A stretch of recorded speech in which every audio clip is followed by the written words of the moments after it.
Malam itu adalah malam ulang tahun saya yang ke-32. Saya pulang dari kantor dengan kaki yang nyaris tak terasa. Lembur lagi. Sudah 3 hari berturut-turut, tapi saya tetap mampir membeli sepotong kue kecil di toko dekat halte. Saya pikir, setidaknya malam ini saya akan merayakannya sendiri.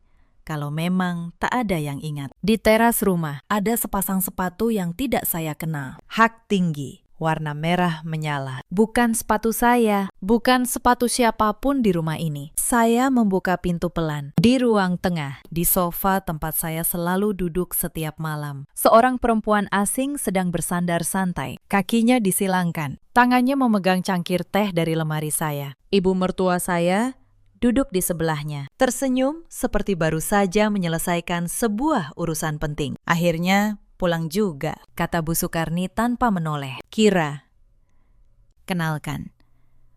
Ini Fania. Mulai sekarang, dia yang akan mendampingi Reza. Saya berdiri di ambang pintu, masih memegang kotak kue itu. Apa maksud ibu? Tanya saya. Suara saya bergetar tanpa saya minta. Perempuan bernama Fania itu meletakkan cangkir, lalu menatap saya dari atas ke bawah, pelan. Seperti menilai harga sebuah barang. Mengalah di saat seperti ini adalah jalan terbaik untuk semua orang, katanya. Termasuk untuk kamu sendiri. Mengalah. Saya diminta mengalah soal pernikahan saya, soal rumah saya, soal 3 tahun hidup saya. Saya menoleh ke arah suami saya. Reza berdiri di dekat jendela. Punggungnya membelakangi saya. Dia bahkan tidak mengangkat kepalanya. Tidak satu kali pun. Reza, panggil saya. Dia diam. Reza, lihat saya. Akhirnya dia menoleh, wajahnya datar. Seakan saya hanya tamu yang salah masuk rumah. Kira, katanya pelan. Sudahlah, jangan dibuat sulit, jangan dibuat sulit. 3 kata itu jatuh ke lantai dan pecah. Di malam ulang tahun saya, di rumah yang saya tinggali bersamanya selama 3 tahun. Mereka membawa perempuan lain ke ruang tengah, mendudukkannya di tempat saya, dan menyuruh saya pergi. Bu Sukarni berdiri, menghampiri saya. Dia mengambil kotak kue dari tangan saya dan meletakkannya di meja. Seolah benda itu mengotori ruangan. Kira, katanya dengan nada yang dibuat lembut, kamu perempuan baik, tapi 3 tahun kamu tidak memberi keturunan. Reza butuh masa depan. Keluarga ini butuh masa depan. Fania mengerti dunia kami. Kamu hanya pegawai kecil di kantor kecil. Pegawai kecil di kantor kecil. Itu kalimat yang saya dengar hampir setiap hari selama 3 tahun. Sampai malam itu saya kira saya sudah kebal. Ternyata belum. Surat-suratnya sudah disiapkan. Lanjut Bu Sukarni. Dia mengeluarkan sebuah map dari laci. Kamu tinggal tanda tangan. Cerai baik-baik. Tidak usah ribut. Kamu juga punya beberapa lembar saham perusahaan, kan? Atas namamu. Itu cuma formalitas dulu waktu kalian menikah. Sekalian kamu lepaskan, biar bersih. Saya menatap map itu, lalu menatap wajah mereka satu persatu. Reza yang menunduk, Fania yang tersenyum tipis, Bu Sukarni yang sudah memegang pena, menyodorkannya ke arah saya. Saya tidak mengambil pena itu. Saya hanya berkata, saya pulang dulu malam ini. Suratnya saya baca besok. Dan saya keluar dari rumah itu, membawa satu koper yang saya kemas dalam 10 menit di malam ulang tahun saya yang ke-32. Tapi ada satu hal yang tidak mereka tahu malam itu. Saya tidak menangis di taksi. Saya membuka ponsel dan saya menyimpan satu foto. Foto map berisi surat pelepasan saham yang Bu Sukarni sodorkan tadi. Karena saya tahu persis berapa nilai saham itu. Dan saya tahu surat itu tidak akan pernah saya tanda tangani. Selamat datang di kanal kami. Kalau kisah seperti ini menyentuh hati Anda, tekan tombol subscribe dan ikuti sampai akhir. Karena malam itu adalah malam saya kehilangan rumah. Tapi juga malam saya mulai menghitung. Nama saya Kirana Maheswari, 32 tahun. Dan inilah kisah bagaimana saya kembali ke rumah itu. 4 tahun kemudian, lewat pintu yang tidak pernah mereka kira. Mari kita mulai dari awal. Nama saya Kirana Maheswari. Orang memanggil saya Kira. Saat menikah dengan Reza, saya berusia 29 tahun. Saya bekerja sebagai akuntan di sebuah firma menengah di kawasan Tebet. Bukan posisi tinggi. Tapi saya pandai dengan angka, sangat pandai. Atasan saya pernah berkata bahwa saya bisa membaca laporan keuangan seperti orang lain membaca wajah. Sebuah pujian yang waktu itu saya anggap biasa. Belakangan, pujian itu yang menyelamatkan hidup saya. Keluarga Reza adalah pemilik Maheswara Group, sebuah perusahaan pengadaan alat elektronik dan logistik yang cukup besar, berkantor di kawasan Sudirman. Saat kami menikah, ayah Reza, Pak Darsono, masih hidup dan masih memimpin perusahaan itu sendiri. Pak Darsono adalah satu-satunya orang di keluarga itu yang memperlakukan saya seperti manusia. Dia yang melihat saya membantu menata pembukuan kecil di acara keluarga, lalu berkata pelan, "Kamu mengerti angka, Kira." Itu bakat yang langka di keluarga ini. Mereka pandai bicara, tapi tidak ada yang bisa membaca neraca. Setahun setelah pernikahan kami, Pak Darsono jatuh sakit. Sebelum dirawat, dia memanggil saya ke ruang kerjanya. Hanya saya, bukan Reza, bukan Bu Sukarni. "Kira," katanya, "saya pindahkan sebagian saham perusahaan atas namamu. 12%, bukan untuk Reza, untukmu. Kamu satu-satunya yang akan menjaga angka-angka ini tetap jujur kalau saya tidak ada." Saya sempat menolak. Saya bilang, itu terlalu besar, itu hak Reza. Itu hak keluarga. Tapi Pak Darsono menggenggam tangan saya dan berkata, "Justru karena kamu menolak, saya yakin saya memilih orang yang benar." Surat pemindahan saham itu sah, ditandatangani di hadapan notaris kepercayaan Pak Darsono, Pak Gunawan. Disimpan rapi. 2 bulan kemudian, Pak Darsono meninggal. Dan sejak hari itu, hidup saya di keluarga Maheswara berubah total. Bu Sukarni mengambil alih kendali perusahaan, dibantu Reza yang diangkat menjadi manajer tim pengadaan. Mereka menjalankan perusahaan dengan cara yang membuat saya gelisah sejak awal. Tapi setiap kali saya bertanya soal keuangan, jawaban yang saya terima selalu sama. "Itu bukan urusanmu, Kira. Kamu cuma pegawai kecil, urus saja dapur." Saya punya 12% saham perusahaan itu. Tapi di rumah itu, saya diperlakukan seperti pembantu yang kebetulan dinikahi selama 3 tahun. Saya hidup di rumah itu tanpa bisa bernapas lega. Setiap pagi saya bangun pukul 4 untuk menyiapkan sarapan seluruh keluarga. Bu Sukarni tidak suka makanan yang dihangatkan. Semua harus baru. Setiap malam saya pulang dari firma, lalu langsung masuk dapur lagi. Kalau saya terlambat karena lembur, Bu Sukarni akan menunggu di ruang makan hanya untuk berkata, "Perempuan yang sibuk bekerja biasanya lupa caranya jadi istri." Saya ingat satu malam ketika saya demam tinggi. Saya tetap bangun pukul 4 menyiapkan sarapan. Karena saya tahu kalau tidak, Bu Sukarni akan menjadikannya bahan cerita ke seluruh kerabat. Tangan saya gemetar memegang panci. Dini lewat di dapur, melihat saya, lalu hanya berkata, "Mbak, kalau masak sambil sakit, nanti masakannya tidak enak. Istirahat saja, biar Mas Reza cari pembantu yang lebih sehat." Dia tersenyum saat mengatakannya, lalu pergi. Saya ingat juga hari ketika gaji saya dari firma cair, dan saya membeli sepatu sederhana untuk diri saya sendiri. Yang pertama dalam 2 tahun. Bu Sukarni melihatnya, mengangkat alis, dan berkata, "Untung uangmu kecil, jadi tidak bisa boros. Bayangkan kalau perempuan sepertimu pegang uang besar." Saya hanya tersenyum. Di dalam hati, saya menyimpan kalimat itu. Bayangkan kalau perempuan sepertimu pegang uang besar. Suatu hari, Bu, pikir saya, suatu hari, Anda akan membayangkannya sendiri. Reza tidak pernah membela saya. Tidak satu kali. Dia hanya akan menghela nafas dan berkata, "Ibu sudah tua. Kira, mengalah saja." Mengalah. Selalu kata itu. Sejak awal, kata itu sudah menjadi rantai yang mereka ikatkan di leher saya. Adik ipar saya, Dini, lebih halus, tapi lebih tajam. Dia tidak pernah membentak. Dia hanya menyelipkan jarum di setiap kalimat. Mbak Kira? Kemarin saya lihat laporan firma, Mbak. Kecil ya kantornya? Untung Mas Reza mau menikahi orang seperti Mbak. Saya menelan semuanya. Saya pikir, kalau saya cukup sabar, suatu hari mereka akan melihat saya. Saya keliru. Kesabaran bagi orang seperti mereka hanya tanda bahwa Anda boleh diinjak lebih dalam. Lalu datang malam ulang tahun saya yang ke-32. Malam ketika mereka membawa Fania ke ruang tengah dan menyodorkan surat pelepasan saham bersama surat cerai. Mereka pikir saya akan menandatangani keduanya sambil menangis. Mereka tidak tahu bahwa Pak Darsono pernah berkata kepada saya, "Kamu satu-satunya yang bisa menjaga angka-angka ini tetap jujur." Dan saya berniat menepati janji itu. Bahkan setelah dia tiada. Bahkan setelah mereka mengusir saya. Malam itu, saya tidak pulang ke rumah orang tua saya. Saya menyewa kamar kecil di sebuah kos di Depok. Sederhana, bersih, sunyi. Untuk pertama kalinya dalam 3 tahun. Tidak ada yang membentak.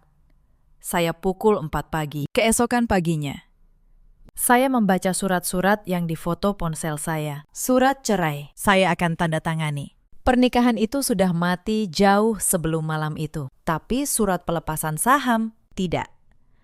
Karena saya membaca satu kalimat kecil di bawahnya yang membuat tangan saya dingin. Surat itu mencantumkan bahwa saham dialihkan kembali ke Bu Sukarni atas dasar persetujuan pemegang saham. Tapi saya tidak pernah menyetujui apapun. Itu berarti di suatu tempat ada dokumen yang memalsukan persetujuan saya. Mereka tidak hanya ingin mengusir saya dari rumah. Mereka ingin mencuri 12% yang Pak Darsono titipkan ke saya dengan tanda tangan palsu. Saya menutup ponsel. Saya menatap langit-langit kamar kos yang retak. Dan untuk pertama kalinya, sejak Pak Darsono meninggal, saya merasakan sesuatu yang sudah lama hilang. Bukan kemarahan. Sesuatu yang lebih dingin dan lebih jernih dari itu. Tujuan. Saya menelepon satu nomor yang sudah lama tersimpan di ponsel saya. Nomor Pak Gunawan, notaris yang menyaksikan surat asli dari Pak Darsono. Pak Gunawan, kata saya.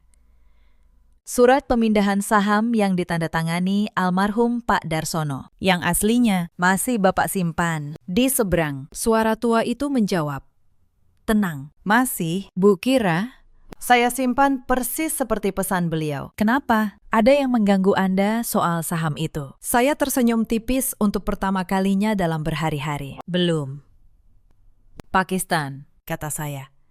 Tapi sebentar lagi, saya yang akan mengganggu mereka. 4 tahun berlalu. 4 tahun bukan waktu yang singkat, tapi juga tidak selama yang orang kira. Kalau Anda tahu persis kemana harus melangkah. Hal pertama yang saya lakukan setelah perceraian itu resmi adalah berhenti dari firma kecil di Tebet. Bukan karena malu, karena saya tahu kalau saya ingin melawan keluarga Maheswara di medan mereka sendiri, yaitu angka. Saya harus menjadi yang terbaik di bidang itu. Saya mengambil sertifikasi auditor. Saya bekerja siang malam di sebuah kantor akuntan publik ternama di kawasan SCBD. Saya menangani audit perusahaan-perusahaan besar, membongkar laporan keuangan yang dipoles, menemukan angka yang disembunyikan di balik angka lain. Ternyata bakat yang dulu disebut cuma pegawai kecil itu di dunia yang benar, bernilai sangat mahal. Tahun pertama adalah yang paling berat. Saya tidur 4 jam sehari. Pagi bekerja di kantor akuntan. Malam belajar untuk ujian sertifikasi. Ada malam-malam ketika saya menatap buku-buku standar audit sampai mata saya kabur. Dan suara Bu Sukarni masih terngiang di kepala saya. Cuma pegawai kecil di kantor kecil. Saya menjadikan kalimat itu bahan bakar. Setiap kali lelah, saya mengulanginya. Lalu membuka buku berikutnya. Saya juga belajar sesuatu yang tidak diajarkan di buku manapun. Saya belajar bahwa kecurangan keuangan selalu punya pola yang sama. Orang serakah mengira mereka pintar menyembunyikan jejak. Padahal mereka hanya mengulang trik yang sudah ribuan kali dilihat auditor berpengalaman. Angka yang dipoles selalu meninggalkan retakan kecil. Tugas auditor hanya satu, sabar mencari retakan itu, lalu menariknya sampai seluruh dindingnya runtuh. Di tahun kedua, saya menangani kasus besar pertama saya. Sebuah perusahaan logistik yang memalsukan laporan laba untuk menipu investor. Saya yang menemukan selisihnya, tersembunyi di balik transaksi antar anak perusahaan. Kasus itu membuat nama saya dikenal. Orang mulai memanggil saya bukan dengan rasa kasihan, tapi dengan rasa segan. Untuk pertama kalinya sejak meninggalkan rumah Maheswara, saya merasa menjadi diri saya sendiri, bukan menantu yang harus mengalah, bukan istri yang harus menunduk. Hanya Kirana Maheswari, perempuan yang pandai membaca angka dan tidak takut pada siapapun yang mencoba membengkokkannya. Dalam 4 tahun, saya naik dari auditor junior menjadi salah satu auditor independen paling dicari untuk kasus-kasus sengketa pengadaan. Nama saya Kirana Maheswari mulai dikenal di kalangan yang tepat, bukan sebagai menantu siapa-siapa, sebagai orang yang tidak bisa dibohongi oleh laporan keuangan selama 4 tahun itu. Saya tidak pernah sekalipun menghubungi keluarga Maheswara. Saya juga tidak menjual 12% saham saya. Saham itu tetap atas nama saya, sah, dijaga oleh Pak Gunawan. Meski surat palsu yang mereka buat masih beredar di arsip perusahaan, saya membiarkannya. Saya menunggu.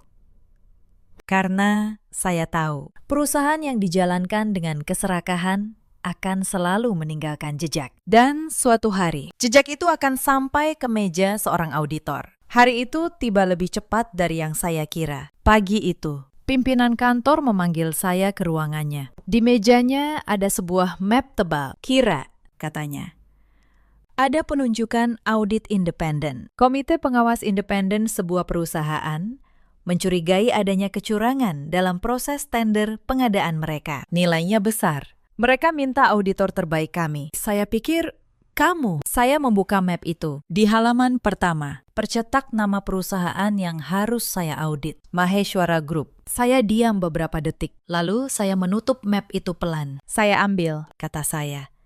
Pimpinan saya menatap. Kamu yakin? Biasanya kamu tanya dulu detailnya. Untuk yang ini, kata saya. Saya sudah tahu detailnya. Jauh sebelum map ini sampai ke meja Bapak. Saya tidak menjelaskan lebih jauh. Saya hanya membawa map itu ke ruangan saya, menutup pintu, dan duduk lama menatap nama perusahaan yang dulu mengusir saya di malam ulang tahun saya. 4 tahun lalu, saya keluar dari rumah itu membawa 1 koper. Sekarang, saya akan masuk kembali, membawa wewenang audit penuh, persetujuan komite independen, dan 12% saham yang masih atas nama saya. Mereka mengira saya pegawai kecil di kantor kecil. Mari kita lihat seberapa kecil saya sekarang. Hari pertama saya datang ke kantor Maheswara Group. Tidak ada yang mengenali saya. 4 tahun mengubah banyak hal. Saya tidak lagi perempuan lelah yang pulang larut sambil membawa kotak kue. Saya datang dengan setelan kerja rapi, membawa tim audit kecil, dan kartu identitas yang bertuliskan auditor independen. Ditunjuk komite pengawas. Resepsionis menyambut saya dengan hormat yang dulu tak pernah saya terima di rumah ini. Saya diantar ke ruang rapat, dan di sanalah saya bertemu mereka lagi. Reza masuk pertama. 4 tahun membuatnya lebih gemuk, lebih lelah. Dia melihat saya, mengernyit sebentar, lalu menyalami saya dengan sopan profesional. Dia tidak mengenali saya, atau dia tidak menyangka perempuan yang pernah dia suruh jangan dibuat sulit, kini duduk di kursi yang memegang nasib perusahaannya. Lalu masuk seorang perempuan dengan setelan mahal dan sepatu hak tinggi merah. Vanya, ternyata dalam 4 tahun, dia tidak hanya menggantikan saya di rumah. Dia juga menikahi Reza dan diangkat menjadi manajer tim manajemen pengadaan. Tangan kanan perusahaan. Orang yang menandatangani hampir semua keputusan tender. Vania duduk di seberang saya, menyilangkan kaki seperti malam itu, lalu berkata dengan nada manis yang dibuat-buat, "Jadi, Ibu auditor yang akan memeriksa kami. Semoga kerjasamanya menyenangkan. Perusahaan kami sangat bersih, jadi saya rasa ini hanya formalitas." Saya tersenyum sopan. Saya harap begitu, Bu Vania. Kalau memang bersih, audit ini akan selesai dengan cepat. Dia tidak tahu bahwa setiap kata bersih yang dia ucapkan, saya catat.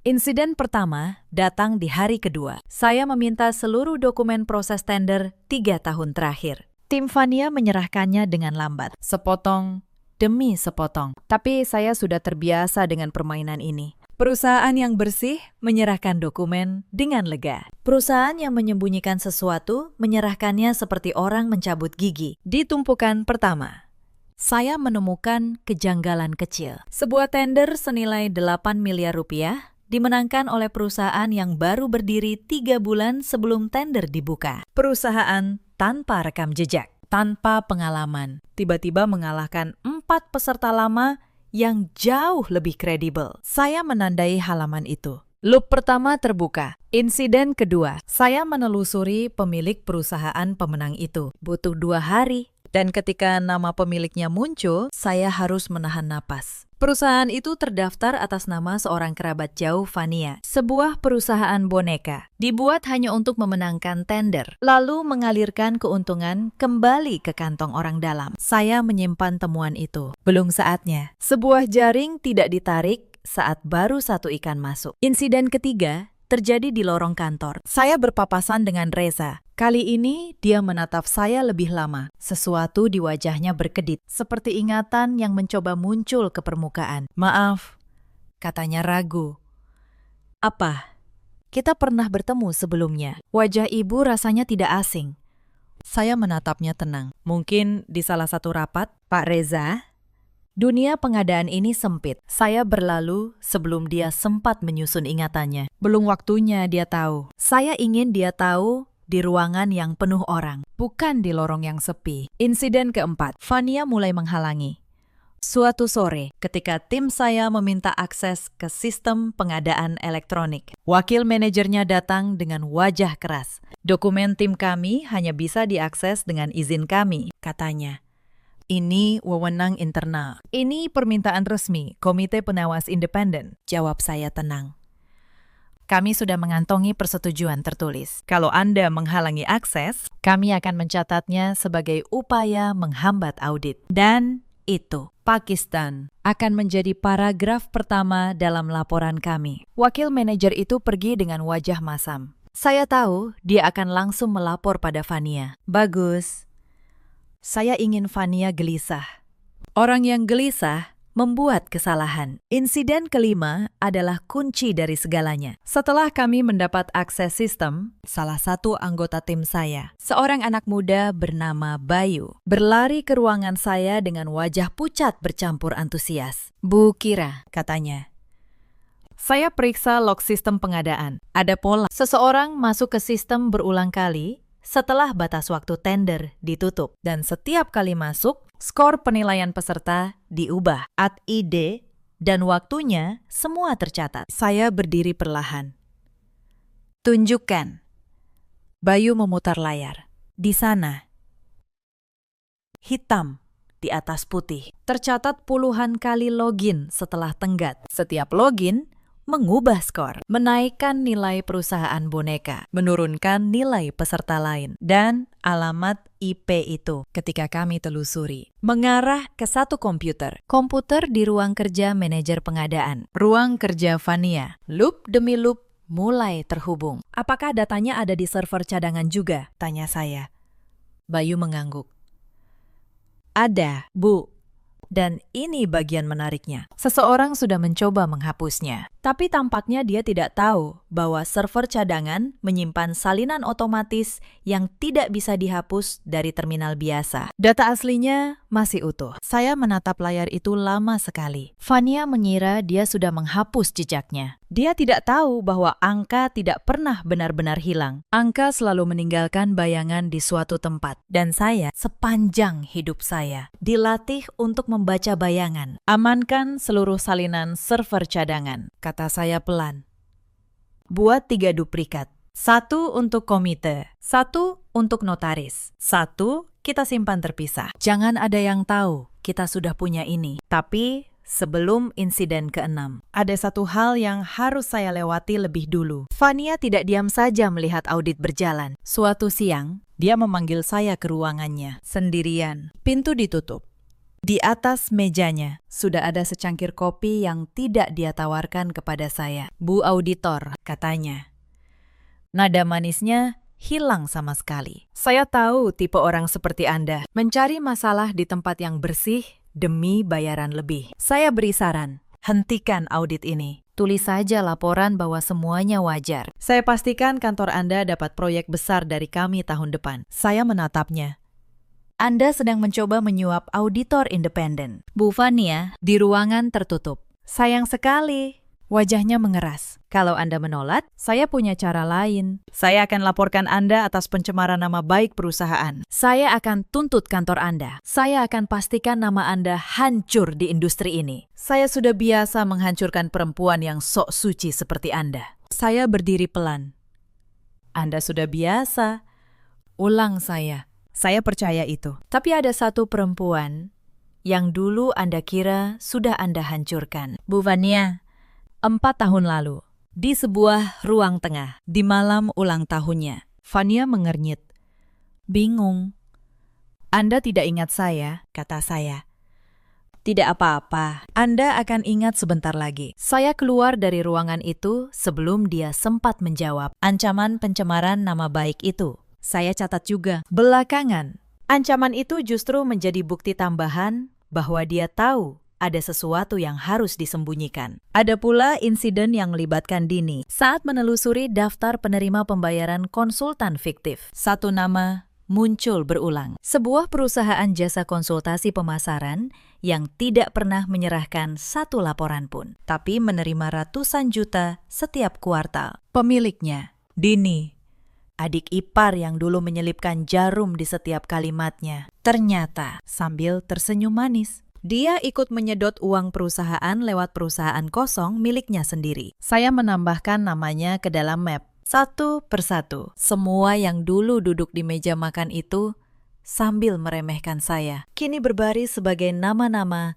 dalam laporan audit saya. Hari berikutnya, Reza mencegat saya di parkiran. Wajahnya cemas. Bu auditor, katanya. Saya merasa harus bicara. Audit ini akan menemukan banyak hal. Saya tahu ada yang tidak beres, tapi saya tidak pernah ikut campur urusan keuangan. Tolong catat itu. Saya menatapnya. Dia benar-benar tidak mengenali saya. Bahkan suara saya pun sudah dia lupakan. Anda tidak pernah ikut campur. Ulang saya pelan. Anda hanya menandatangani apa yang disodorkan kepada Anda dan menutup mata pada sisanya. Anda menyebut itu tidak bersalah, tapi di mata audit, Pakistan menutup mata dan ikut menikmati hasilnya. Namanya tetap terlibat. Reza terdiam. Ada sesuatu di matanya, seperti orang yang baru menyadari bahwa lubang yang dia gali selama bertahun-tahun ternyata di bawah kakinya sendiri. Insiden ke-6 datang dalam bentuk telepon. Sore itu, ponsel saya berdering. Nomor tak dikenal. Bu Kirana. Suara perempuan pelan. Takut. Saya staf di tim pengadaan. Saya tidak bisa sebut nama. Tapi saya tidak tahan lagi. Selama ini kami dipaksa memanipulasi dokumen tender yang menolak dipecat. Saya punya salinan email perintahnya dari Bu Fania dan ada juga dari Bu Sukarni. Tangan saya mengepal pelan saat nama itu disebut. Kirimkan semuanya ke alamat yang akan saya berikan, kata saya. Anda melakukan hal yang benar dan saya janji nama Anda akan saya lindungi. Informan itu mengirimkan puluhan email. Dan di antara email-email itu, saya menemukan insiden ke-7 yang membuat saya harus duduk diam beberapa menit untuk menstabilkan napas. Salah satu email dari Bu Sukarni memerintahkan pemindahan dana perusahaan. 3 miliar rupiah ke rekening pribadi yang disamarkan sebagai biaya konsultan. 3 miliar dari kas perusahaan, dari uang yang seharusnya jadi hak seluruh pemegang saham, termasuk 12% hak saya. Mereka tidak hanya curang dalam tender, mereka menguras perusahaan yang dititipkan Pak Darsono. Sebelum sampai ke arsip saham, satu lapis kecurangan lagi terkuak. Salah satu pemasok lama Maheswara menghubungi tim saya diam-diam. Dia bercerita bahwa selama 3 tahun terakhir, dia dipaksa membayar uang pelicin kepada tim pengadaan agar tetap mendapat order. Yang menolak membayar. Kontraknya diputus tanpa alasan. Dia menyimpan bukti transfer dan pesan permintaan uang itu. Semuanya mengalir ke rekening yang sama dengan rekening tersamar 3 miliar tadi. Pemerasan terhadap pemasok. Satu pasal lagi tersusun rapi di map saya sebelum membuka arsip saham. Ada satu insiden lagi yang membuat saya semakin yakin betapa dalam pembusukan ini. Informan anonim yang dulu menelepon saya mengirim pesan baru. Dia bercerita bahwa 3 pegawai yang dulu menolak ikut memanipulasi tender telah dipecat dengan tuduhan palsu, dicap tidak loyal, dan diancam akan dilaporkan ke perusahaan lain agar tidak bisa bekerja lagi. Salah satu dari mereka masih menyimpan rekaman rapat internal. Dalam rekaman itu, terdengar jelas suara Fania memerintahkan timnya untuk merapikan skor tender. Dan suara Bu Sukarni di telepon berkata, pokoknya menang. Soal caranya, jangan tanya saya meminta izin pegawai itu untuk menggunakan rekaman tersebut sebagai bukti. Dia setuju dengan satu syarat. Bu, katanya lewat telepon, suaranya bergetar. Tolong pastikan mereka tidak bisa melakukan ini lagi pada orang lain. Saya kehilangan pekerjaan saya, tapi kalau itu membuat mereka berhenti, saya rela. Saya menutup telepon, dan untuk sesaat, saya tidak bisa bicara. Karena saya tahu persis bagaimana rasanya berdiri di posisi orang itu. Diinjak, lalu disuruh diam. Mereka tidak akan bisa melakukannya lagi, kata saya pelan. Meski telepon sudah tertutup, saya pastikan itu. Saya menambahkan rekaman itu ke dalam map. Kini, map saya bukan lagi sekedar laporan audit. Map itu adalah suara dari setiap orang yang pernah mereka injak dan suruh diam. Insiden ke-8.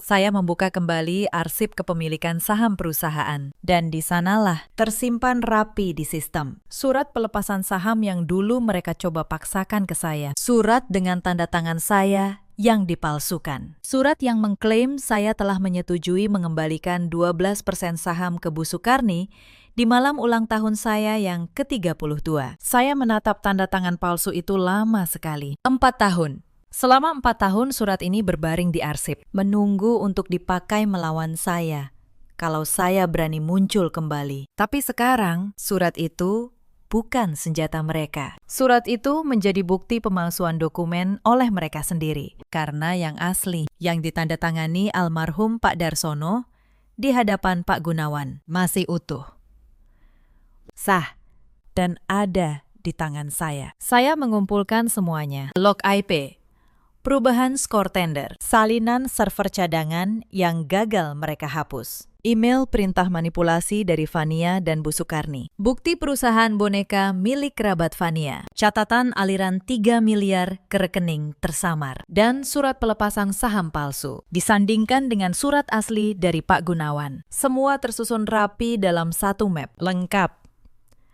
Tidak ada celah, puzzle itu akhirnya lengkap. Saya menutup map itu, lalu menatap keluar jendela kantor Maheswara. Di kejauhan, gedung-gedung Sudirman berdiri tegak di bawah langit sore. 4 tahun lalu, mereka menyodorkan saya sebuah map dan menyuruh saya tanda tangan sambil menangis.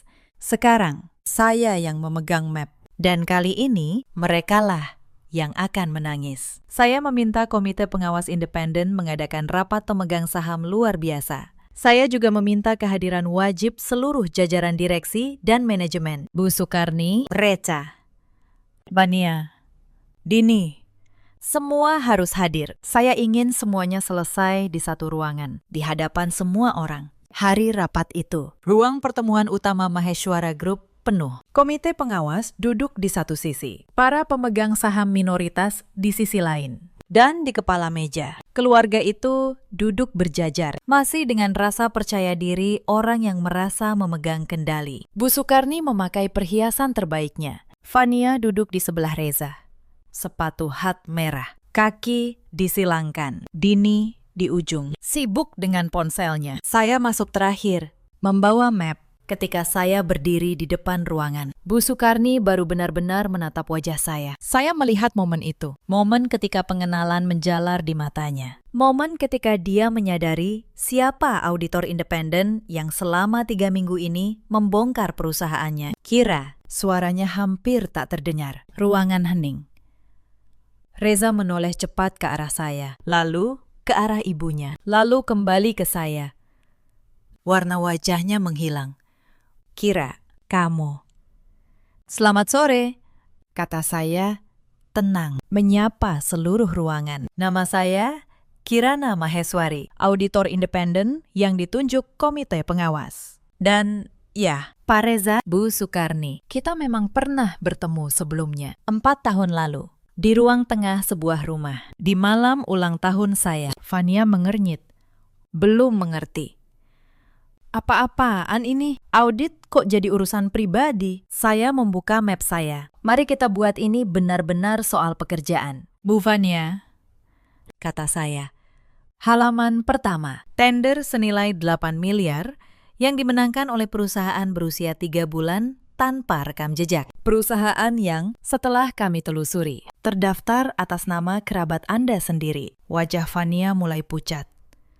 Halaman kedua, log sistem pengadaan. Tercatat puluhan kali seseorang masuk ke sistem setelah tenggat tender ditutup, lalu mengubah skor penilaian. Setiap login berasal dari satu komputer. Komputer di ruang kerja Anda. Bu Fania, Al-Atmos-I dan waktunya semua tercatat. Hitam di atas putih. Itu bisa siapa saja. Fania berusaha. Suaranya mulai goyah. Saya sudah hapus. Maksud saya tidak pernah. Ruangan berdesir. Dia hampir mengakuinya sendiri. Soal penghapusan, kata saya. Anda benar sudah mencoba, tapi server cadangan menyimpan salinan otomatis. Salinan yang tidak bisa dihapus dari terminal biasa. Kami sudah mengamankannya dalam 3 rangkap. Fania jatuh ke kursinya. Saya berbalik ke arah Bu Sukarni. Dan untuk ibu, kata saya. Suara saya tetap tenang. Dan justru karena tenang, ruangan semakin sunyi. Email, perintah dari akun ibu sendiri memerintahkan pemindahan 3 miliar rupiah dari kas perusahaan ke rekening pribadi yang disamarkan sebagai biaya konsultan. 3 miliar dari uang yang seharusnya menjadi hak seluruh pemegang saham perusahaan ini. Kamu, Bu Sukarni bangkit. Wajahnya merah. Kamu tidak punya hak. Kamu cuma menantu yang sudah saya usir. Kamu cuma pegawai kecil. Saya menatapnya. Dan untuk pertama kalinya dalam hidup saya tidak menunduk. Justru soal itu, Bu, kata saya. Saya mengeluarkan 2 lembar surat dari map. Mari kita bicarakan saham. Saya meletakkan surat pertama di meja. Ini surat pelepasan saham yang ibu simpan di arsip perusahaan. Surat yang menyatakan saya menyetujui mengembalikan 12% saham saya kepada ibu. Ditandatangani, katanya, oleh saya. Di malam ulang tahun saya yang ke-32. Lalu saya meletakkan surat kedua di sebelahnya. Dan ini, surat asli pemindahan saham. 12% dari almarhum Pak Darsono, suami ibu, kepada saya. Ditandatangani di hadapan notaris Pak Gunawan, yang hari ini hadir di ruangan ini sebagai saksi. Sah secara hukum dan tidak pernah saya lepaskan. Saya menatap Bu Sukarni lurus. Tanda tangan saya di surat pertama, palsu. Saya tidak pernah berada di hadapan notaris manapun untuk menandatanganinya. Yang berarti, Bu, surat yang ibu buat untuk mencuri saham saya adalah dokumen pemalsuan. Dan pemalsuan dokumen kepemilikan adalah tindak pidana. Bu Sukarni membuka mulut. Tapi tidak ada suara yang keluar. Pak Gunawan berdiri dari kursinya di antara para saksi. Saya, Gunawan, notaris yang menyaksikan surat asli almarhum Pak Darsono, membenarkan keterangan Bu Kirana. Surat pemindahan 12% saham itu sah. Saya yang menyimpannya selama 4 tahun. Atas permintaan almarhum. Ruangan meledak dalam bisik-bisik. Reza akhirnya bersuara. Suaranya pecah. Kira, aku tidak tahu soal saham itu. Ibu yang, kamu tidak tahu banyak hal. Reza, kata saya pelan. Kamu memilih untuk tidak tahu. 4 tahun lalu, ketika ibumu menyodorkan 2 surat kepadaku di malam ulang tahunku. Kamu berdiri di dekat jendela dan tidak mengangkat kepalamu. Kamu memilih untuk tidak melihat. Sekarang, lihatlah baik-baik, karena ini akibat dari semua yang kamu pilih untuk tidak lihat. Saya menutup map saya dan menyerahkan satu salinan kepada ketua komite pengawas. Bularas, seluruh bukti ada di sini, kata saya kepada komite. Manipulasi tender, perusahaan boneka, penggelapan dana 3 miliar, dan pemalsuan dokumen saham. Saya serahkan kepada komite untuk diteruskan ke pihak berwenang. Sebagai auditor independen, tugas saya selesai. Sebagai pemegang 12% saham perusahaan ini, saya menuntut audit forensik penuh dan penggantian seluruh manajemen yang terlibat. Bularas menerima map itu, membukanya sebentar, lalu mengangguk dengan wajah serius. Bukti ini lebih dari cukup. Komite akan bertindak hari ini juga. Sebelum Fania sempat bicara, saya membuka satu lembar terakhir. Dan satu nama lagi yang perlu disebut di ruangan ini, kata saya. Menoleh ke ujung meja. Bu Dini, perusahaan jasa konsultasi pemasaran atas nama Anda, yang menerima ratusan juta setiap kuartal, tanpa pernah menyerahkan satu laporan pun. Saya rasa komite akan tertarik menanyakan, konsultasi apa yang Anda berikan? Dini, yang sejak tadi sibuk dengan ponselnya, mendongak dengan wajah pucat pasi. Ponselnya jatuh ke meja. Itu fitnah. Saya tidak tahu apa-apa. Bukti transfer dan dokumen perusahaan Anda ada di map ini, kata saya, tenang. Kalau itu fitnah, Bu Dini, saya yakin Anda bisa menjelaskannya di hadapan penyidik nanti. Dini terdiam, lalu menunduk. Jarum-jarum yang dulu dia selipkan di setiap kalimatnya, kini tidak ada satu pun yang tersisa. Fania tiba-tiba berdiri, panik. Tunggu, saya cuma disuruh. Bu Sukarni yang menyuruh saya mengatur tender. Saya korban di sini. Bu Sukarni berbalik padanya, marah. Diam kamu. Kamu yang menjalankan semuanya. Dan di sanalah, di hadapan seluruh ruangan. Dua orang yang dulu duduk berdampingan di sofa, saya mulai saling menyalahkan, saling membongkar, saling menjatuhkan. Reza hanya menunduk di antara mereka, sama seperti 4 tahun lalu. Bedanya, kali ini tidak ada yang bisa dia suruh untuk mengalah. Bu Sukarni, yang tadi begitu yakin, kini terduduk dengan tangan gemetar. Dia menatap saya, dan untuk pertama kalinya dalam hidup, dari mulutnya tidak keluar satupun perintah, satupun hinaan. Hanya satu kalimat lirih. Kenapa kamu tidak pergi saja waktu itu? Saya menatapnya. Saya memang pergi, Bu, kata saya.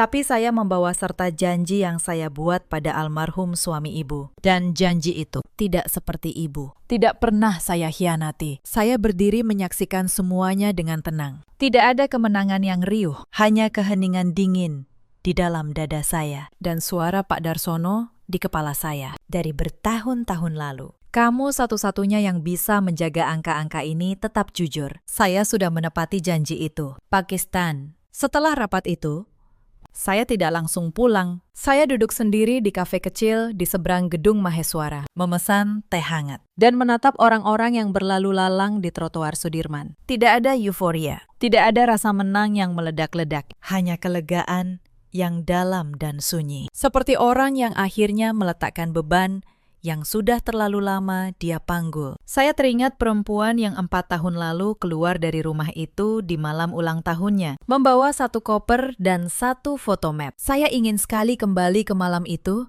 dan berbisik kepadanya, bertahanlah.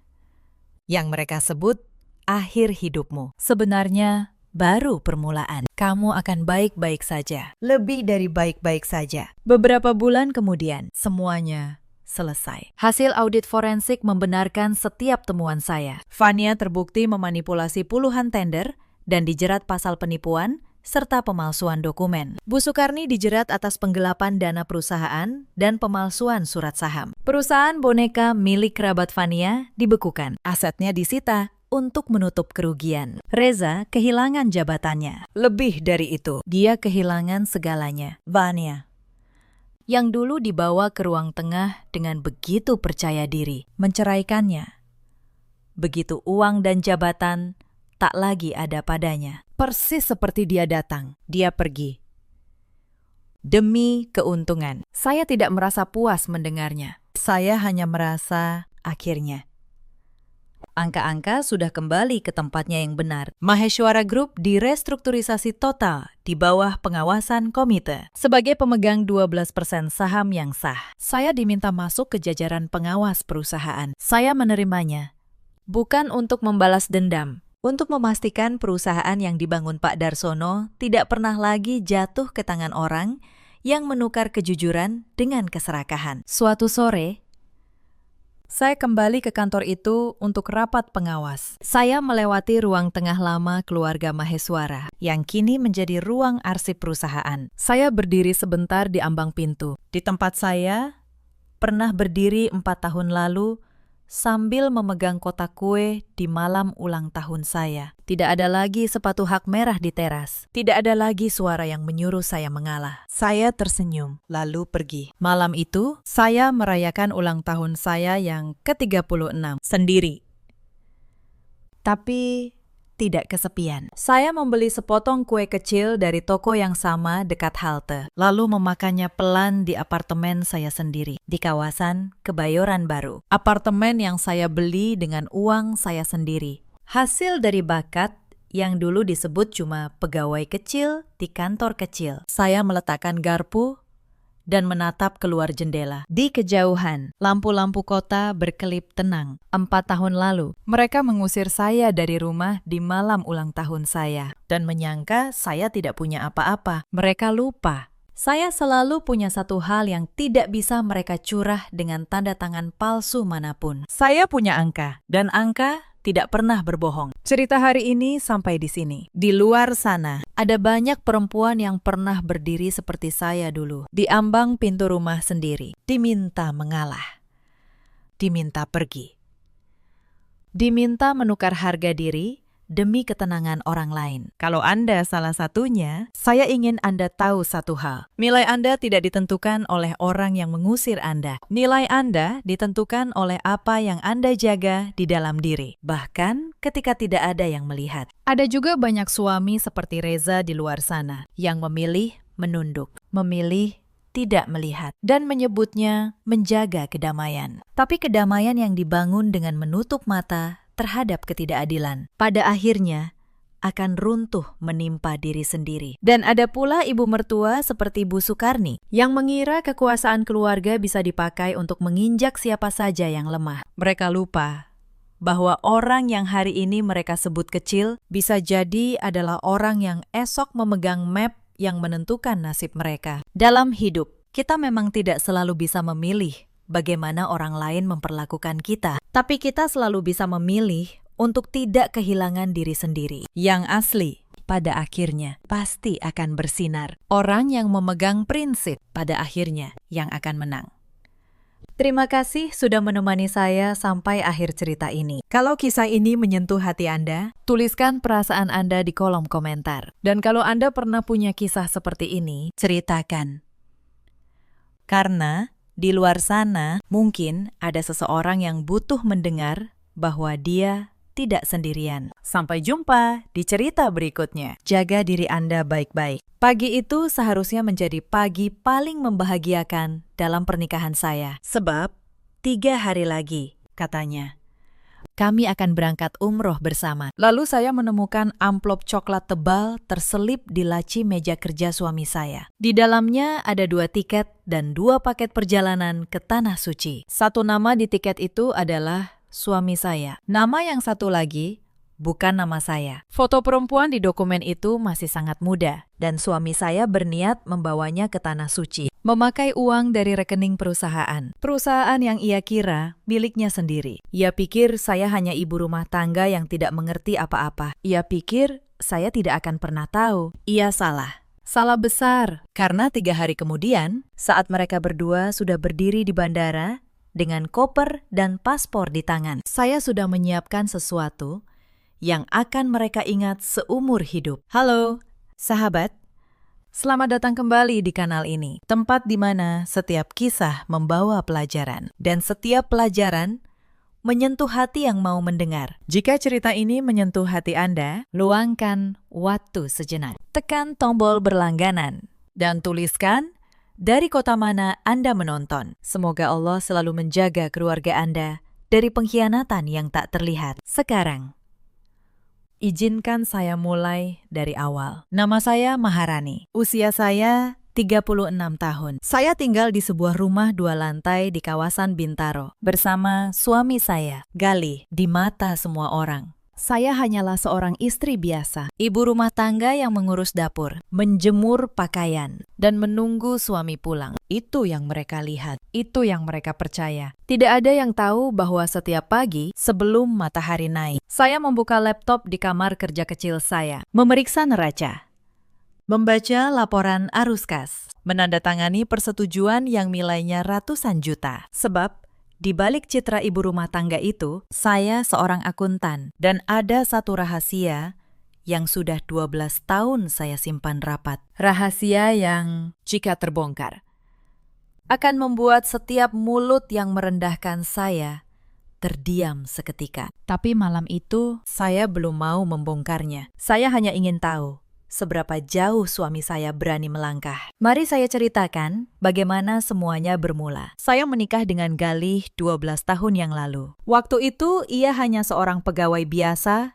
dengan gaji pas-pasan. Ambisinya besar, tetapi modalnya tidak ada. Saya yang waktu itu bekerja di kantor akuntan publik melihat sesuatu dalam dirinya. Saya percaya pada mimpinya. Maka saya melakukan hal yang akhirnya mengubah segalanya. Saya mendirikan sebuah perusahaan, sebuah usaha catering dan jasa boga yang saya beri nama Sentosa. Modalnya dari tabungan saya, dari warisan ayah saya, dan dari pinjaman yang saya tanggung sendiri. Saya menempatkan Galih sebagai direktur utama. Wajahnya di depan, tanda tangannya di brosur, namanya yang disebut orang saat perusahaan itu tumbuh besar. Tetapi struktur kepemilikannya saya susun dengan tangan saya sendiri, dibantu sahabat lama saya yang seorang notaris. Itu sesuatu yang akan saya ceritakan nanti, pada waktunya. Tahun demi tahun, Sentosa berkembang. Dari dapur kecil menjadi perusahaan dengan puluhan karyawan. Galih menjadi orang yang dihormati. Disebut pengusaha sukses. Dipuji di mana-mana. Dan perlahan,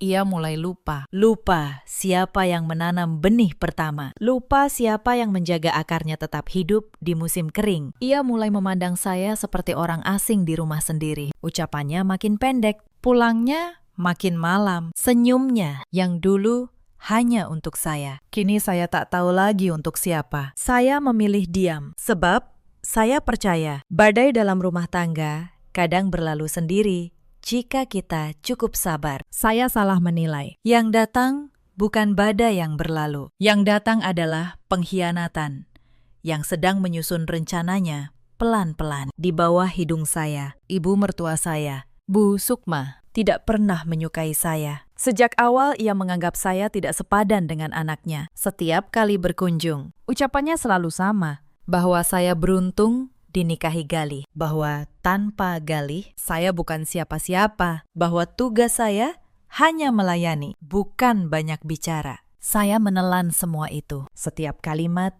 yang menusuk. Saya simpan di dada, bukan karena saya lemah, tetapi karena saya tahu ada waktu untuk berbicara dan ada waktu untuk diam dan mengamati. Hari-hari itu, saya memilih mengamati. Semuanya bermula dari sebuah amplop coklat. Sore itu, saya berniat membereskan meja kerja Galih. Sudah lama tidak dirapikan. Berkas menumpuk. Dan ada bau parfum asing yang samar menempel di sana. Saat saya merapikan laci paling bawah, jari saya menyentuh sesuatu. Sebuah amplop coklat tebal. Tidak berdebu, bukan barang lama yang terlupakan, melainkan sesuatu yang baru saja diselipkan. Saya membukanya pelan. Di dalamnya ada brosur paket umroh VIP. Harganya 45 juta rupiah. Untuk 2 orang.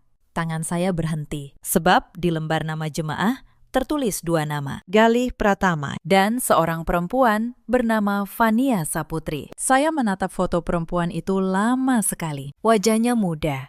Mungkin baru pertengahan 20-an, senyumnya manis.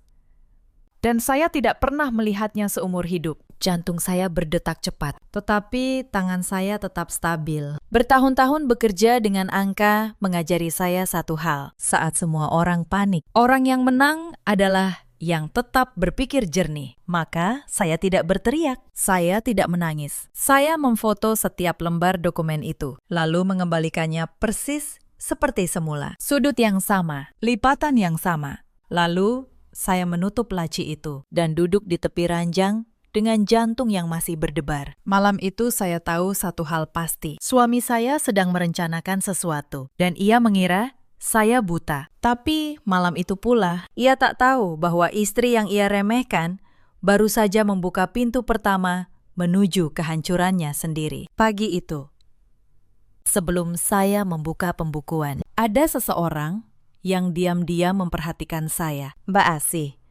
perempuan yang sudah bertahun-tahun membantu mengurus rumah kami. Ia menemukan saya duduk termenung di meja makan dengan secangkir kopi yang sudah dingin. Ia tahu ada yang salah. Perempuan yang setiap hari berada di rumah ini lebih peka dari siapapun. Bu, katanya pelan sambil menaruh sarapan. Ibu sehat? Wajah ibu pucat sekali pagi ini. Saya menatapnya. Lalu, entah mengapa, saya merasa ia layak tahu. Mbak Asih bukan sekedar pembantu. Ia adalah orang yang menyaksikan semua yang terjadi di rumah ini. Jauh lebih banyak dari yang saya kira. Mbak Asih, kata saya. Kalau saya tanya. Mbak jawab jujur, ya. Beberapa bulan terakhir, apakah ada perempuan yang pernah datang ke rumah ini saat saya tidak ada? Wajah Mbak Asih berubah. Ia menunduk. Ragu sejenak. Lalu mengangguk pelan. Saya tidak berani bilang, Bu. Suaranya bergetar. Saya takut. Pernah 2 kali. Ada perempuan muda datang saat ibu pergi arisan. Pak Gali bilang, itu rekan kerja. Tapi saya merasa ada yang tidak benar. Dada saya terasa sesak. Tapi saya tetap tenang. Tidak apa-apa, Mbak. Saya tidak marah pada Mbak. Justru saya berterima kasih Mbak mau jujur. Mbak Asih menatap saya dengan mata berkaca. Bu, ibu orang baik. Ibu tidak pantas diperlakukan begini. Apapun yang ibu putuskan, saya di pihak ibu. Kata-kata sederhana itu memberi saya kekuatan yang tidak saya duga. Ternyata, di rumah yang terasa begitu sunyi dan sepi ini, masih ada satu hati yang berdiri di sisi saya. Saya genggam tangannya sebentar. Terima kasih, Mbak. Sebentar lagi, semuanya akan berubah. Dan saya janji, Mbak akan tetap punya tempat. Setelah itu, saya bangkit dengan tekad yang makin keras. Saya bukan lagi sendirian. Pagi berikutnya, saya melakukan apa yang paling saya kuasai. Saya membuka pembukuan. Sebagai pemegang akses keuangan perusahaan, saya bisa melihat setiap transaksi yang keluar masuk rekening Sentosa. Gale tidak pernah tahu seberapa dalam saya bisa membaca angka-angka itu. Saya menelusuri mutasi rekening 2 bulan terakhir, dan di sanalah saya menemukannya. Sebuah transfer sebesar 45 juta rupiah keluar dari rekening operasional perusahaan menuju sebuah biro perjalanan umroh. Tanggalnya cocok, nominalnya cocok. Uang untuk membawa perempuan lain ke tanah suci itu diambil dari kas perusahaan yang saya bangun dengan keringat saya sendiri. Saya menyandarkan punggung ke kursi. Selama ini saya mengira ia hanya berselingkuh dengan hatinya. Ternyata ia juga berselingkuh dengan uang saya. Saya mencetak mutasi itu. Saya simpan rapi dalam sebuah map. Map pertama dari beberapa map yang akan saya siapkan. Dan saya berkata pada diri sendiri dengan suara yang sangat tenang bahwa ini baru permulaan. Hari-hari berikutnya, saya mulai memperhatikan hal-hal kecil yang dulu saya abaikan. Aroma parfum perempuan yang menempel di kemeja Galih saat ia pulang. Bukan parfum saya, manis, menyengat. Khas perempuan jauh lebih muda. Ponselnya yang kini selalu ia bawa ke kamar mandi. Layar yang ia balikan setiap kali saya mendekat. Tawa kecil yang ia tahan saat membaca pesan tengah malam. Suatu sore, saat ia tertidur di sofa, ponselnya bergetar di meja. Sebuah pesan masuk. Saya melihat sekilas nama penyirimnya, Vania. Pesan itu singkat. Perempuan itu menulis bahwa ia sudah tidak sabar menunggu hari keberangkatan. Dan ia menutup pesannya dengan doa. Semoga Allah segera mempersatukan mereka berdua. Saya membaca kalimat itu 2 kali. Dada saya terasa panas. Perempuan itu tahu Gali beristri. Ia tahu. Dan ia tetap berdoa untuk merebut suami orang. Seolah pengkhianatan bisa menjadi takdir suci. Saya meletakkan ponsel itu kembali, persis di tempatnya. Saya menatap wajah Galih yang tertidur pulas. Begitu tenang. Begitu yakin tak ada yang mengawasinya. Saat itu, saya sadar. Mereka tidak hanya mengkhianati saya, mereka mengkhianati kepercayaan dan menyeret nama Tuhan ke dalam dosa mereka. Dan untuk itu, saya tidak akan diam. Malam itu, untuk pertama kalinya, Galih mengajak saya makan malam berdua di rumah. Ia memasang wajah manis yang sudah lama tidak saya lihat. Ia memuji masakan saya. Ia bahkan menuang air ke gelas saya, sesuatu yang sudah bertahun-tahun tidak ia lakukan. Saya tahu apa yang sedang ia mainkan. Ini bukan kasih sayang. Ini sandiwara seorang lelaki yang merasa bersalah dan sedang menutupinya dengan kebaikan palsu. Sayang, katanya pelan, sambil menyuap nasi. Minggu depan aku harus berangkat keluar kota. Proyek besar. Mungkin 10 hari. Saya tersenyum kecil. Proyek di mana? Mas, Malaysia. Jawabnya tanpa menatap mata saya. Klien penting.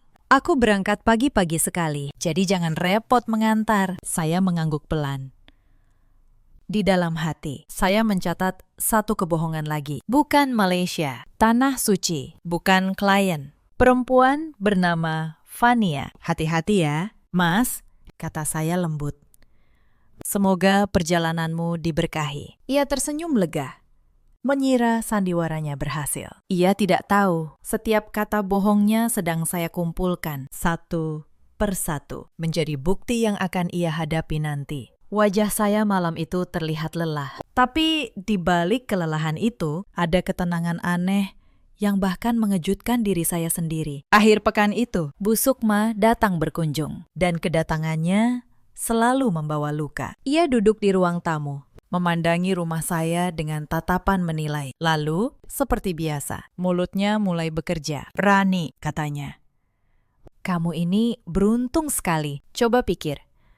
Kalau bukan karena Galih, kamu mau jadi apa? Cuma ibu rumah tangga yang numpang hidup di rumah suami." Saya menuang teh untuknya tanpa menjawab. Tangan saya tenang, meski kata-katanya menusuk. Galih itu tulang punggung. Lanjutnya, dia yang banting tulang. Dia yang punya perusahaan besar. Kamu cuma duduk di rumah. Harusnya kamu lebih tahu diri, lebih melayani. Adik ipar saya, Dinda, yang ikut datang, menimpali sambil tersenyum sinis. "Iya, Mbak, kakak harus bersyukur.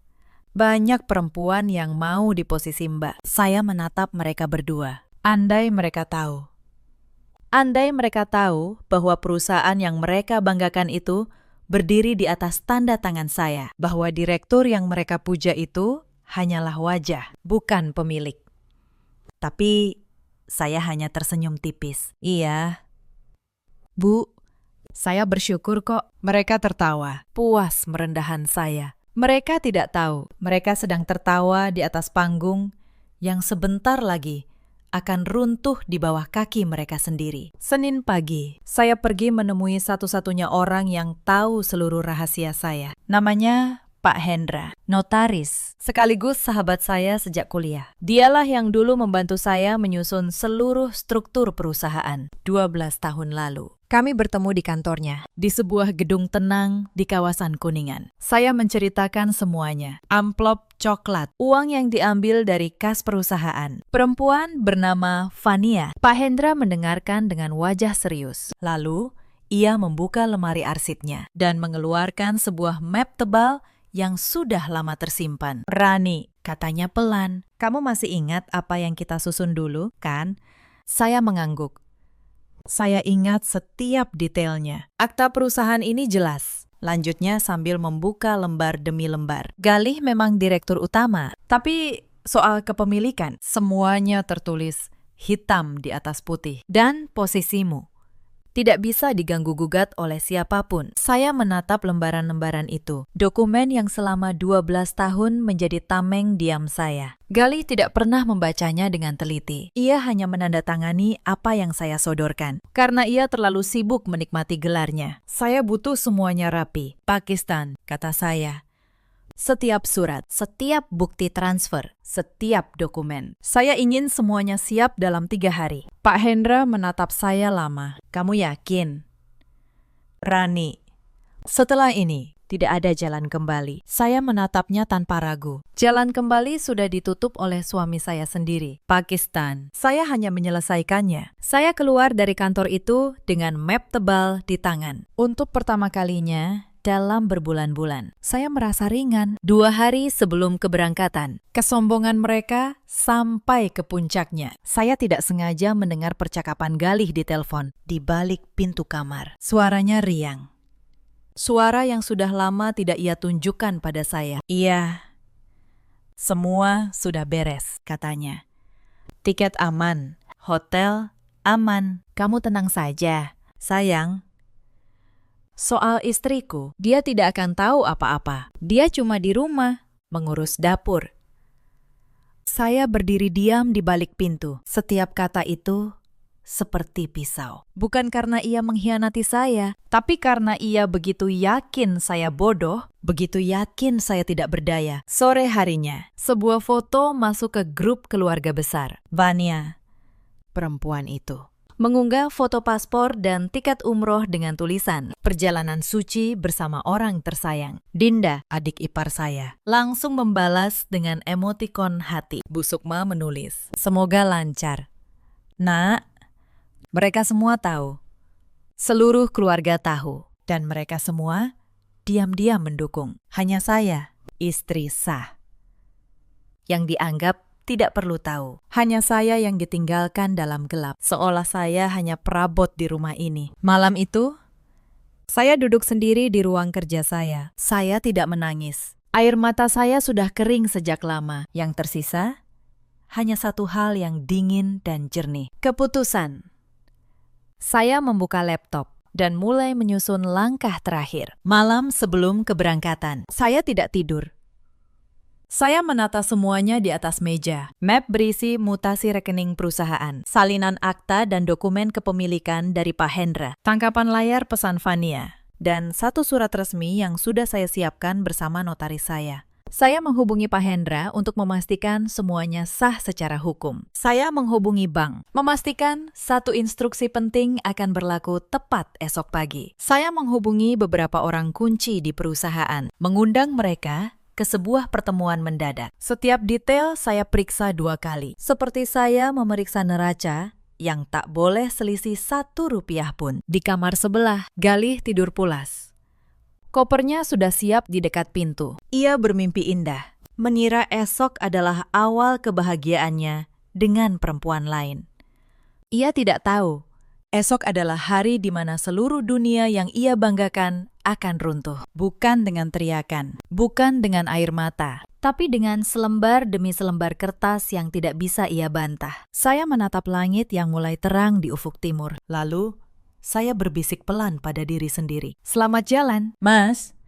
Tapi bukan ke Tanah Suci. Esok, kamu akan tahu siapa sebenarnya yang selama ini berdiri di belakangmu. Sehari sebelum keberangkatan, saya melakukan satu pemeriksaan terakhir yang membuat darah saya benar-benar mendidih. Saya membuka kembali seluruh catatan pengeluaran kartu perusahaan selama 4 bulan terakhir. Bukan hanya transfer umroh itu. Saya ingin tahu seberapa dalam pengkhianatan ini menggerogoti perusahaan saya. Dan angka-angka itu bercerita dengan jujur. Ada tagihan restoran mahal yang tidak pernah saya nikmati. Ada pembelian tas dan perhiasan dari butik ternama. Yang jelas, bukan untuk saya. Ada pembayaran kamar hotel di akhir pekan. Di kota yang sama tempat kami tinggal. Total semuanya, bila dijumlahkan, hampir 200 juta rupiah. 200 juta dari uang perusahaan mengalir ke perempuan lain selama berbulan-bulan tanpa saya sadari. Saya menatap layar laptop itu lama sekali. Bukan kesedihan yang saya rasakan saat itu, tapi kemarahan yang dingin dan terkendali. Galih tidak hanya mengkhianati pernikahan kami. Ia mencuri dari perusahaan yang saya bangun untuk membiayai kebohongannya. Saya cetak semua bukti itu. Setiap struk, setiap tagihan, setiap transaksi. Saya susun berurutan berdasarkan tanggal, rapi seperti laporan audit. Map saya kini bukan lagi tipis, ia tebal, penuh. dan tidak terbantahkan. Saya juga menyiapkan satu hal lagi, sebuah laporan resmi yang akan saya serahkan kepada para pemegang saham, menjelaskan penyalahgunaan dana perusahaan oleh direktur utama. Laporan yang akan menjadi dasar sah untuk memberhentikannya dalam rapat. Pak Hendra meninjau laporan itu malam itu juga. Ini sudah lebih dari cukup, Rani, katanya lewat telepon. Dengan bukti sebanyak ini, tidak ada pengadilan manapun yang akan berpihak padanya. Kamu sudah menang. Bahkan sebelum hari itu tiba, saya menutup telepon dan menatap map tebal di hadapan saya selama 12 tahun. Saya menjadi tameng diam bagi seorang lelaki. Malam itu, tameng itu berubah menjadi pedang dan saya tahu esok lusa pedang itu akan menebas tepat di saat yang paling sempurna. Pagi keberangkatan tiba. Gali bangun lebih awal dari biasanya. Ia mandi, memakai pakaian terbaiknya, lalu menyeret kopernya menuju pintu. Saya pura-pura masih setengah tidur di ranjang. Aku berangkat ya. Rani, katanya pelan. Hampir berbisik. Proyek Malaysia, 10 hari. Iya, Mas, jawab saya. Hati-hati. Ia menutup pintu. Saya mendengar mobilnya menjauh, dan begitu suara mesin itu hilang di telan pagi, saya langsung bangkit. Saya tidak punya waktu untuk berlama-lama. Saya mandi, memakai blazer kerja saya yang paling rapi, dan mengikat rambut. Untuk pertama kalinya dalam 12 tahun, saya akan keluar rumah bukan sebagai ibu rumah tangga, tapi sebagai diri saya yang sebenarnya. Saya mengambil map tebal di atas meja dan masuk ke mobil saya sendiri. Pak Hendra sudah menunggu di seberang telepon. Semua siap. Rani, katanya. Tim sudah di tempat. Bank sudah konfirmasi. Tinggal kamu yang memberi aba-aba. Saya menarik napas panjang. Berangkat sekarang. Pakistan. Tujuan pertama saya bukan kantor. Tujuan pertama saya adalah bandara. Saya tiba di terminal keberangkatan internasional 40 menit sebelum jadwal boarding mereka. Dari kejauhan, saya melihat mereka. Galih berdiri di dekat counter check-in, mengenakan kemeja putih, tertawa lepas. Di sampingnya, perempuan muda itu, Bania, mengenakan gamis baru, menggandeng lengan suami saya, tersenyum seperti seseorang yang akan memulai hidup baru. Mereka tampak begitu bahagia, begitu yakin tidak ada yang bisa menghentikan mereka. Saya berjalan mendekat dengan langkah tenang saat bayangan saya jatuh di hadapan mereka. Gali mendongak dan wajahnya yang tadinya bercahaya seketika memucat. Rani, katanya tergagap. Kak, kamu ngapain di sini? Fania menoleh, bingung. Mas, ini siapa? Saya menatap perempuan itu, lalu saya menatap suami saya. Suara saya keluar tenang, tidak ada getar sama sekali. Saya istrinya, kata saya. Istri sah, yang katanya cuma di rumah mengurus dapur. Wajah Fania berubah. Tangannya yang menggandeng Galih perlahan terlepas. Mas, suaranya gemetar. Katamu, kamu sudah pisah. Katamu, istrimu sudah tidak peduli. Galih panik. Ia melangkah ke arah saya. Rani, ini tidak seperti yang kamu pikir. Ini cuma perjalanan bisnis. Aku bisa jelaskan. Saya membuka map di tangan saya dan satu persatu saya keluarkan isinya. Perjalanan bisnis, kata saya. Ini tiket umroh atas nama kamu dan perempuan ini. 45 juta. Dibayar dari rekening perusahaan. Saya menyerahkan lembar mutasi rekening itu ke tangannya. Tangan Gali bergetar saat membacanya. Ini bukti transfer dari Kasentosa, lanjut saya. Uang perusahaan yang kamu pakai untuk membawa perempuan lain ke Tanah Suci. Kamu sebut itu bisnis. Beberapa orang di sekitar mulai memperhatikan. Galih menunduk. Wajahnya merah padam. Dan ini, saya keluarkan lembar berikutnya. Tangkapan layar pesan Fania. Doa kalian. Semoga Allah mempersatukan kalian. Indah sekali, ya. Berdoa di atas air mata istri orang. Fania mundur selangkah. Wajahnya pucat pasi. Saya tidak tahu. Mas Gali bilang, dia sudah bebas. Dia berbohong padamu. Sama seperti dia berbohong pada saya, kata saya dingin. Tapi tenang. Sebentar lagi, kalian berdua akan tahu kebenaran yang jauh lebih besar. Galih mengangkat wajahnya, mencoba mengumpulkan sisa harga dirinya. Rani, cukup. Kamu mempermalukan aku di depan umum. Apapun masalah kita, ini perusahaanku, hidupku. Kamu tidak punya hak mengatur. Saya mengangkat tangan, memotong ucapannya. Lalu saya keluarkan dokumen terakhir dari map saya. Dokumen yang selama 12 tahun saya simpan rapat. Perusahaanmu, kata saya pelan. Mas, izinkan saya memperkenalkan diri sekali lagi. Dengan benar, kali ini. Saya menatap matanya dalam-dalam. Nama saya Maharani. Pendiri sekaligus pemegang saham mayoritas CV Sentosa. Perusahaan yang kamu pimpin selama ini. Sahamnya 70% atas nama saya. Kamu hanya direktur. Direktur yang saya angkat dan yang bisa saya berhentikan. Wajah Galih membeku. Mulutnya terbuka, tapi tidak ada suara yang keluar. Kamu pikir kamu pemilik segalanya? Lanjut saya. Padahal kamu cuma menandatangani apa yang saya sodorkan selama 12 tahun. Kamu menikmati gelar yang bukan milikmu. Dan kamu bahkan tidak pernah membaca aktanya. Tidak mungkin. Suaranya parau. Itu tidak mungkin. Sangat mungkin, kata saya. Dan pagi ini, sebelum kamu sampai di sini, saya sudah menggelar rapat pemegang saham. Hasilnya, 1. Kamu diberhentikan dari jabatan direktur utama. Efektif. Hari ini juga, saya menyerahkan surat resmi itu. Surat yang ditandatangani, distempel, dan disahkan notaris. Akses rekening perusahaan atas namamu sudah dibekukan sejak pukul 7 pagi. Kartu yang kamu pegang sekarang sudah tidak ada gunanya, termasuk yang kamu siapkan untuk bulan madu haram ini. Galih merogoh sakunya, mengeluarkan kartu. Tangannya gemetar hebat. Fania di sampingnya sudah mundur jauh, menjauhkan diri dari lelaki yang sebentar lagi tidak punya apa-apa. Rani, tolong. Suara Galih kini berubah memohon. Aku hilaf, aku salah. Jangan lakukan ini. Aku tidak punya apa-apa lagi kalau begini. Saya menatapnya untuk sesaat. Ada bagian kecil dalam diri saya yang teringat lelaki muda yang dulu saya cintai. Tapi bagian itu sudah lama mati, dibunuh oleh tangannya sendiri. Kamu punya satu hal, Mas, kata saya. Kamu punya tiketmu, pergilah. Tapi kamu pergi sendiri dengan namamu sendiri. Dan tanpa 1 rupiah pun uang saya. Saya berbalik, lalu saya berhenti dan menoleh sekali lagi. Oh, 1 lagi.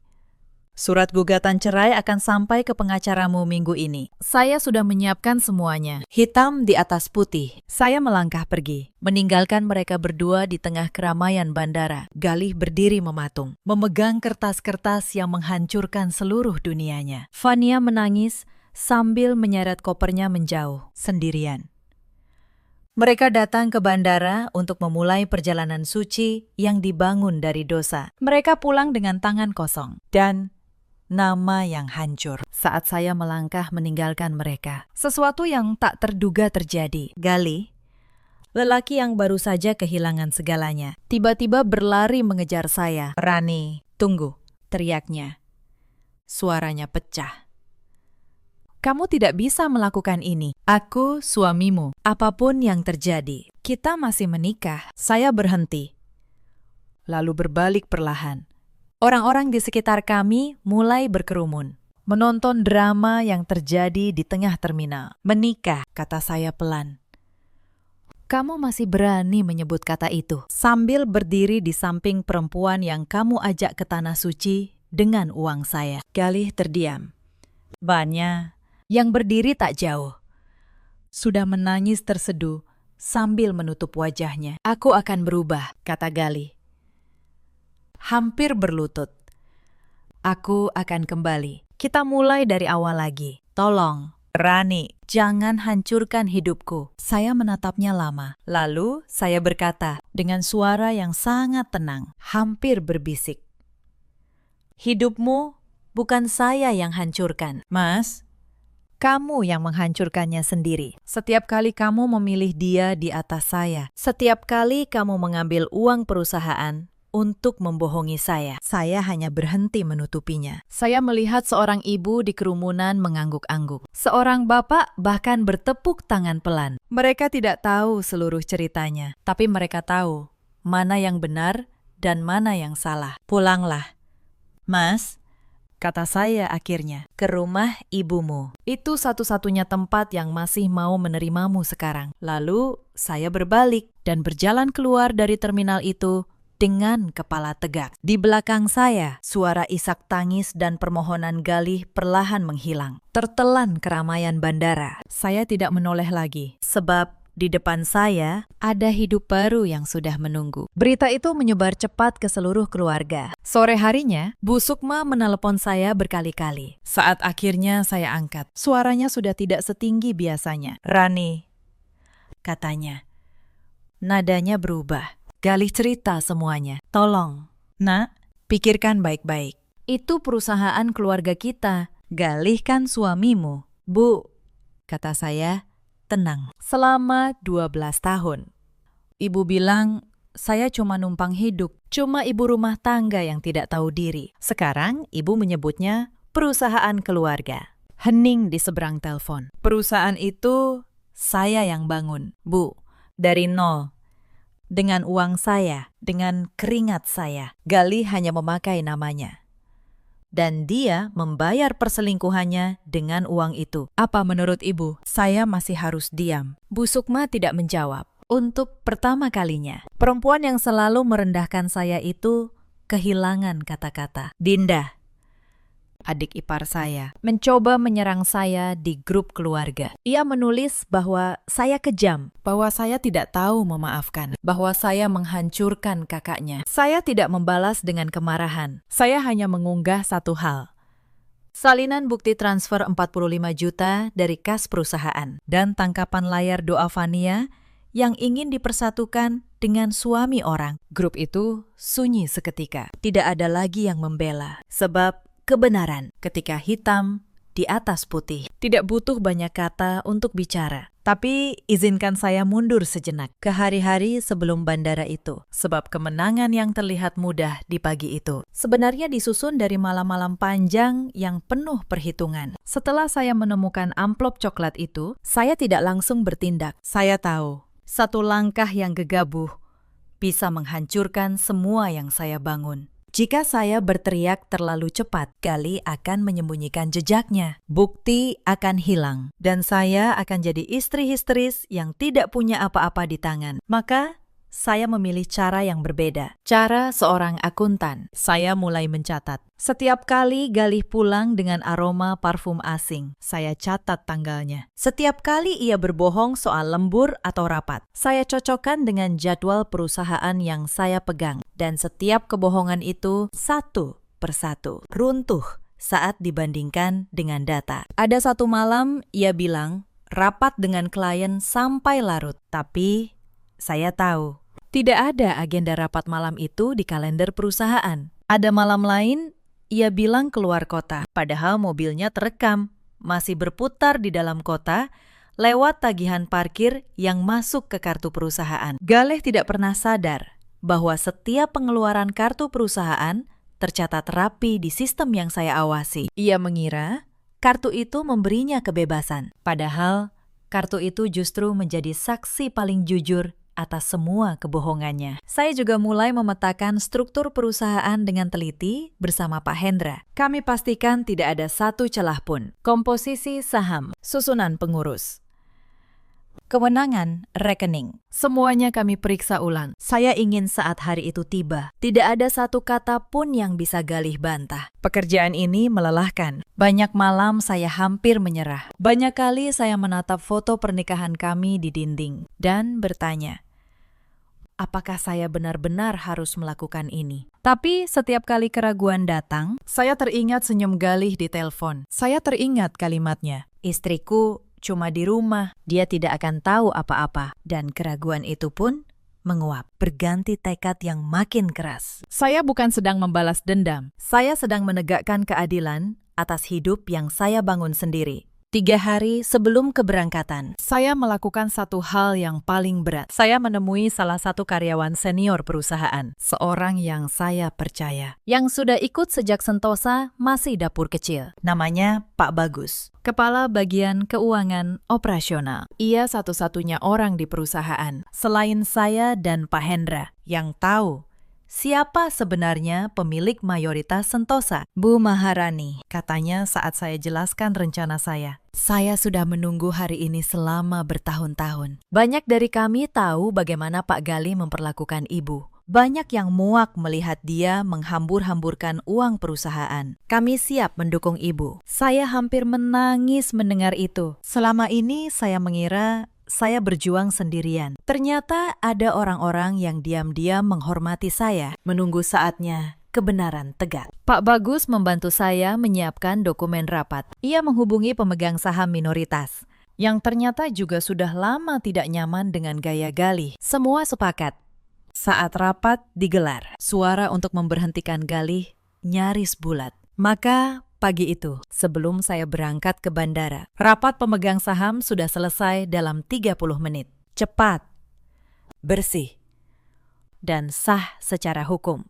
Gali diberhentikan, bahkan sebelum ia menyadari ada yang salah. Itulah mengapa saat saya berdiri di hadapannya di bandara, saya begitu tenang. Karena saat itu, secara hukum, ia sudah bukan siapa-siapa di perusahaan yang ia banggakan. Ia hanya belum tahu. Sekarang, izinkan saya melanjutkan ke apa yang terjadi setelahnya. Hari-hari setelah bandara berjalan cepat, Gali pindah ke rumah ibunya. Tanpa jabatan, tanpa akses rekening, tanpa kemewahan yang selama ini ia kira miliknya. Vania, perempuan muda itu, menghilang dari hidupnya secepat ia datang. Begitu tahu Gali tidak lagi memegang apa-apa, ia tidak punya alasan untuk bertahan. Cinta yang dibangun di atas uang akan runtuh saat uang itu hilang. Proses perceraian berjalan sesuai rencana. Saya tidak menuntut macam-macam. Saya hanya meminta apa yang memang hak saya. Dan karena semua sudah jelas hitam di atas putih, tidak ada yang bisa Galih bantah di pengadilan. Pengacaranya sempat mencoba menggugat kepemilikan perusahaan. Tapi akta yang disusun Pak Hendra 12 tahun lalu terlalu rapi. Setiap pasal, setiap tanda tangan, semuanya sah. Gugatan itu kandas sebelum sempat tumbuh. Bu Sukma datang ke rumah saya satu kali, membawa wajah yang sudah tidak sombong lagi. Ia memohon agar saya menerima Galih kembali. Ia berkata bahwa anaknya menyesal, bahwa keluarga harus utuh. Saya mendengarkan dengan sabar. Lalu saya berkata dengan suara yang lembut tapi tegas, "Bu, saya menghormati ibu sebagai orang tua, tapi rumah tangga ini sudah dihancurkan. Bukan oleh saya. Saya hanya menolak tinggal di reruntuhannya." Bu Sukma menunduk.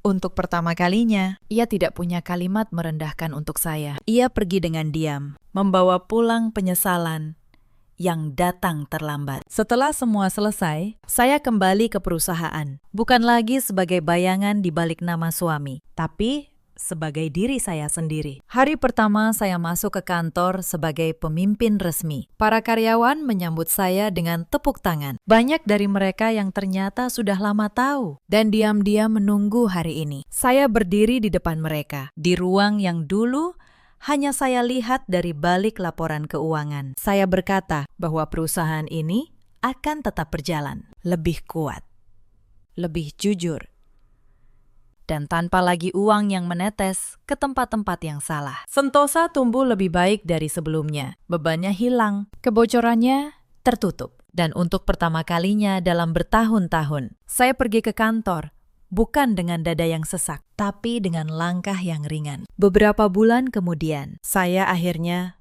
menunaikan umroh sendiri. Dengan nama saya sendiri, dengan uang halal, hasil kerja saya sendiri, di Tanah Suci. Saya tidak mendoakan kehancuran siapapun. Saya hanya bersyukur. Bersyukur karena diberi kekuatan untuk bertahan dan kejernihan untuk tidak menghancurkan diri sendiri dengan amarah. Perjalanan suci yang dulu hampir dicuri dari saya, akhirnya saya tempuh dengan hati yang bersih. Dan itu jauh lebih berharga daripada balas dendam manapun. Ada satu hal lagi yang ingin saya ceritakan. Sebab inilah yang paling sering ditanyakan orang kepada saya. Banyak yang bertanya, mengapa saya tidak langsung marah saat menemukan bukti pertama? Mengapa saya tahan begitu lama? Padahal hati saya hancur. Jawabannya sederhana. Karena kemarahan yang meledak terlalu cepat hanya akan melukai diri sendiri. Saya pernah melihat banyak perempuan saat dikhianati, langsung berteriak dan mengamuk. Hasilnya, mereka justru terlihat tidak waras. Dan suami mereka dengan mudah berkata bahwa istrinya tidak stabil. Saya tidak mau jatuh ke lubang itu. Saya tahu, dalam dunia tempat saya bekerja, yang menang bukan yang paling keras suaranya. Yang menang adalah yang paling siap buktinya. Maka setiap malam saat dada saya sesak, saya alihkan rasa sakit itu menjadi pekerjaan. Setiap air mata yang ingin jatuh, saya ubah menjadi satu lembar dokumen baru. Saya mengubah luka menjadi persiapan. Ada satu malam yang tidak akan pernah saya lupakan. Malam saat Dinda, adik ipar saya, datang ke rumah dengan congkak. Ia berkata bahwa kakaknya pantas mendapat istri yang lebih baik, bahwa saya beruntung masih ditampung, bahwa kalau saya berani macam-macam, keluarga besar akan berdiri di belakang Galih. Saat itu, saya hampir tergoda untuk menjawab. Hampir saya katakan padanya bahwa rumah yang ia injak itu berdiri di atas uang saya, bahwa kakaknya yang ia banggakan itu hanya pegawai dengan gelar besar. Tapi saya menahan diri. Saya hanya tersenyum dan berkata, "Terima kasih nasihatnya, Dinda." Lalu, saya antar ia sampai pintu. Karena saya tahu, kata-kata terbaik bukan yang diucapkan saat marah. Kata-kata terbaik adalah bukti yang berbicara di waktu yang tepat. Dan waktu itu, saat itu, belum tiba. Saya juga ingat malam terakhir sebelum keberangkatan, saat saya duduk sendirian memandangi seluruh dokumen yang sudah saya susun. Ada satu momen di mana saya hampir membatalkan semuanya. Saya melihat foto pernikahan kami. Saya teringat masa-masa awal, saat kami berbagi mie instan di kamar kontrakan sempit, saat kami bermimpi bersama tentang masa depan. Untuk sesaat, hati saya melemah. Saya bertanya, apakah saya terlalu kejam? Apakah masih ada jalan untuk memaafkan? Tapi lalu saya teringat satu hal, bahwa orang yang membayar perjalanan suci dengan uang, istrinya untuk membawa perempuan lain, bukan orang yang sedang hilaf sesaat. Ia sudah merencanakannya berbulan-bulan, dengan dingin, dengan sadar. Memaafkan orang yang menyesal adalah kemuliaan, tapi membiarkan orang yang merencanakan pengkhianatan hanya akan mengundang pengkhianatan berikutnya. Saya memilih untuk tidak menjadi korban dua kali. Maka, saya melipat kembali foto itu dan menyimpannya jauh-jauh. Bukan dengan dendam, tapi dengan keputusan yang sudah bulat. Pagi itu, saat saya melangkah keluar rumah, saya bukan lagi perempuan yang patah hati. Saya adalah perempuan yang sudah selesai berduka dan siap menegakkan apa yang benar. Dan setiap langkah saya menuju bandara pagi itu terasa seperti melepaskan beban 12 tahun yang selama ini saya pikul dalam diam. Sebelum saya tutup kisah ini, ada satu kejadian lagi yang ingin saya bagikan. Sebab kejadian inilah yang membuat keputusan saya benar-benar bulat. 2 hari sebelum keberangkatan, perusahaan mengadakan acara syukuran kecil di kantor. Galih sebagai direktur tentu hadir. Dan ia membawa seseorang yang tidak saya duga. Fania datang ke acara itu sebagai staf baru bagian pemasaran. Ternyata, Galih bahkan sudah menyusupkannya ke dalam perusahaan saya sendiri. Perempuan itu berkeliling, tersenyum pada karyawan, berlagak seperti orang penting. Saya hadir di acara itu sebagai istri direktur. Tidak ada yang tahu siapa saya sebenarnya. Saya berdiri di sudut, mengamati, sambil memegang segelas air. Saya melihat bagaimana Galih memperlakukan Fania, bagaimana tangannya menyentuh punggung perempuan itu saat mengira tidak ada yang melihat, bagaimana mereka bertukar pandang penuh arti di tengah keramaian. Lalu saya mendengar Fania berbisik pada seorang karyawan dengan nada sombong bahwa sebentar lagi posisinya di perusahaan akan naik, bahwa ia dekat dengan orang nomor 1 di sini.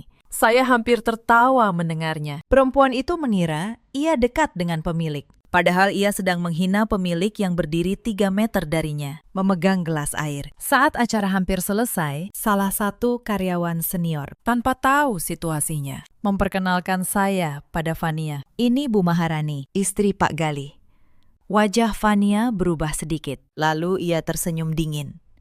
Ia menjabat tangan saya dengan lemah dan berkata, "Oh, jadi ini istrinya." Senang berkenalan. Nadanya merendahkan, seolah saya hanya pelengkap, seolah keberadaan saya tidak penting. Saya membalas jabatannya dengan tenang. "Senang berkenalan juga," kata saya. "Semoga betah bekerja di sini." Saya tersenyum saat mengucapkannya, karena saat itu saya sudah tahu dalam 2 hari. Perusahaan ini akan punya pemimpin yang sangat berbeda dari yang ia bayangkan. Dan ia, beserta lelaki yang ia banggakan, tidak akan punya tempat lagi di sini. Malam itu, saya pulang dengan hati yang dingin dan jernih. Tidak ada lagi keraguan, tidak ada lagi belas kasihan yang tersisa. Mereka sudah menginjak terlalu jauh di rumah yang saya bangun sendiri. Dan 2 hari kemudian, di bandara itu, semuanya berakhir persis seperti yang saya rencanakan. Sekarang, izinkan saya menutup kisah ini. Cerita ini mengajarkan satu hal yang ingin saya bagikan kepada Anda semua yang mendengarkan sampai akhir. Jangan pernah merendahkan seseorang hanya karena ia memilih diam. Diamnya seseorang bukan berarti ia bodoh, atau lemah, atau tidak tahu apa-apa. Kadang, diam adalah cara orang kuat mengumpulkan tenaga sebelum berdiri. Dan jangan pernah mengukur nilai seseorang dari apa yang terlihat di permukaan. Perempuan yang Anda kira hanya ibu rumah tangga, bisa jadi adalah tiang yang menopang seluruh rumah, bahkan seluruh bangunan tanpa Anda sadari. Di luar sana, ada banyak perempuan seperti saya dulu. Perempuan yang setia, yang berkorban dalam diam, yang dianggap tidak berarti oleh orang-orang yang justru hidup dari pengorbanannya. Jika Anda salah satunya, percayalah, kekuatan Anda jauh lebih besar dari yang orang lain kira. Ada juga banyak suami seperti Gali, lelaki yang lupa siapa yang menemaninya saat ia bukan siapa-siapa. Lelaki yang mengira kesuksesan adalah hasil tangannya sendiri, lalu membuangnya pada perempuan yang datang saat semua sudah jadi. Dan ada pula perempuan seperti Fania, yang tahu seseorang sudah beristri, tapi tetap melangkah, bahkan menyeret nama Tuhan ke dalam niat yang keruh. Mereka mengira sedang merebut kebahagiaan, padahal mereka hanya sedang mewarisi pengkhianatan yang sama, yang suatu hari akan menimpa mereka sendiri. Saya tidak membenci mereka lagi sekarang. Gali hidup dengan penyesalannya. Fania pergi dengan tangan kosong. Bu Sukma menua dengan rasa malu yang datang terlambat. Itu sudah cukup. Saya tidak perlu menambahkan apapun. Saya sendiri hari ini hidup dengan tenang. Perusahaan saya berjalan baik, hati saya sudah pulih, dan setiap pagi saya bangun bukan sebagai bayangan siapa-siapa, tapi sebagai diri saya sendiri yang utuh dalam hidup.